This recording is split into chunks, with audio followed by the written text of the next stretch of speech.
আসসালামু আলাইকুম ওয়া রাহমাতুল্লাহ। আমি ইঞ্জিনিয়ার মোহাম্মদ সোহেল রানা।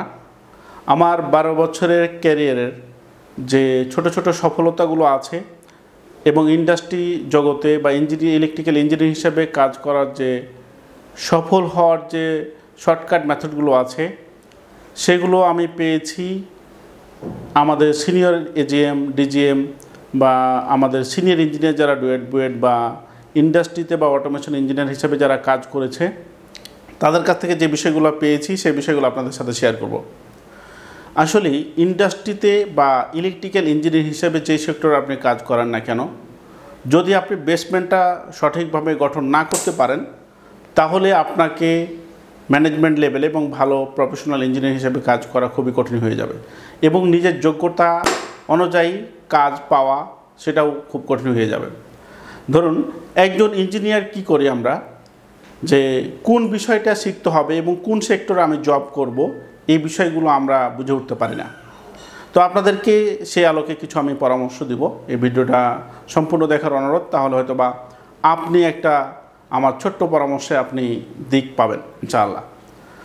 দেখেন, আমি প্রথমেই যেই বিভিন্ন সেমিনারে বা আমি বিভিন্ন সেক্টরে যখন কথা বলি তখন আমি যে পরামর্শটা দিয়ে থাকি যে যেই ডিপ্লোমা ইঞ্জিনিয়ার বা বিএসসি ইঞ্জিনিয়ার বা টেকনিক্যাল পার্সন যারা ইন্ডাস্ট্রিতে জব করছেন তাদের জন্য এই পরামর্শটা যে আপনি যখন কাজ শুরু করবেন ইলেকট্রিক্যাল ইঞ্জিনিয়ার হিসাবে তখন আপনাকে বেসমেন্টটা অবশ্যই স্ট্রং করতে হবে।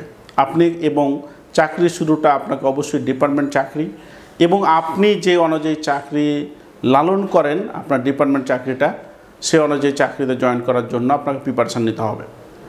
এখন সব ইঞ্জিনিয়ারদের একটাই ফোকাস যে আমি অটোমেশন ইঞ্জিনিয়ার হব, আমি পিএলসি ইঞ্জিনিয়ার হব। এখানে একটু আমার দ্বিমত আছে এবং একটু পরামর্শ আছে। পরামর্শটা হচ্ছে যে ভাই আপনি অটোমেশন ইঞ্জিনিয়ার হন, ওকে, মোস্ট ওয়েলকাম, বাট আপনাকে প্রথমে ইলেকট্রিক্যাল ইঞ্জিনিয়ার হতে হবে। প্রথমে আপনি যদি ইলেকট্রিক্যাল ইঞ্জিনিয়ার হতে পারেন দেন আপনি সফল হওয়ার সুযোগ বেশি আছে। যেমন ধরুন হাউস ওয়ারিং, ইন্ডাস্ট্রিয়াল ওয়ারিং, বিভিন্ন প্রকার কেবল ক্যালকুলেশান, বাসবার ক্যালকুলেশান, সাবস্টেশন যে পার্টগুলো আছে ক্যালকুলেশান, এবং একটা লোড অনুযায়ী আপনি বেকার ক্যালকুলেশান, আর্থিং ক্যালকুলেশান, আপনি এলপিএস ড্রয়িং, ইএলডি, এসএলডি, থার্মোগ্রাফি, এই বিষয়গুলো যদি আপনি না জানেন, যদি আপনি অটোমেশন হয়ে যান, যেমন অনেকেই দেখবেন যে পিয়ানো সুইচ দিয়ে যদি একটা বোর্ড কানেকশন দিতে বলে আপনি পারবেন না, বা অনেকে পারবে না, অনেকে পারবে। তাই এই বিষয়টা আমি আপনাদেরকে পরামর্শ দিব যে বেসমেন্টটা গঠন করার জন্য আপনাকে ইলেকট্রিক্যাল, অটোক্যাড এবং ড্রয়িং ডিজাইনগুলো এবং ক্যালকুলেশানগুলো এবং ক্যালকুলেশান পার্টটা আপনাকে ভালো করে শিখতে হবে। তারপরে হচ্ছে যে বিভিন্ন প্রকার কন্ট্রোলিং যে ডিভাইসগুলো আছে, মোটর কন্ট্রোলিং, আপনি বিভিন্ন প্রকার মেশিনকে কন্ট্রোলিং ম্যানুয়ালি আপনাকে শিখতে হবে। যেমন বিভিন্ন প্রকার sensor, magnetic contact, relay, timer, বিভিন্ন প্রকার ডিভাইস আছে, ভিএফডি আছে, আপনার ইএচএমআই আছে, তারপর পিএলসি আছে। এই সবগুলো সমন্বয়িত অটোমেশন। যদি আপনি ম্যানুয়াল পার্টটাকে স্ট্রংলি না শিখে যদি আপনি চাকরির জন্য ছুটাছুটি করবেন তাহলে আপনি ভুল করবেন।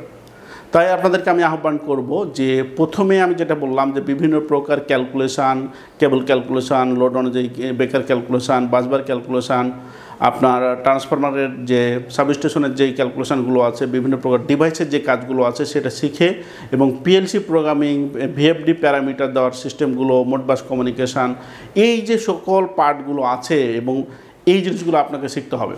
তো আমি যে বিষয়গুলো আপনি বললাম বা পরামর্শগুলো আপনাকে ছোট্ট পরামর্শগুলো আমি দিচ্ছি সেগুলো হচ্ছে আমার জীবনে পাওয়া এবং বিভিন্ন প্রকার সিনিয়রদের কাছ থেকে পাওয়া ইন্ডাস্ট্রিতে। আপনি জানেন অ্যাডভান্টেক ইঞ্জিনিয়ারিং লিমিটেড বর্তমানে কাজ করছে ইন্ডাস্ট্রি, অটোমেশন এবং হচ্ছে মেশিন এবং হচ্ছে স্পেয়ার পার্টস নিয়ে। আমি দীর্ঘ 12 বছর ফ্যাক্টরিতে জব করেছি, গ্রুপ কোম্পানিতে। এখনও আমি বাংলাদেশের বিভিন্ন একাধিক কোম্পানিতে আমরা কাজ করছি, কনসালটেন্সি হিসাবে কাজ করতেছি। সো আপনাদেরকে বলবো এই বিষয়গুলো যদি আপনি জানতে পারেন আপনার চাকরির জন্য, চাকরির পিছনে আপনাকে ছুটা লাগবে না, চাকরি আপনার পিছনে ছুটবে।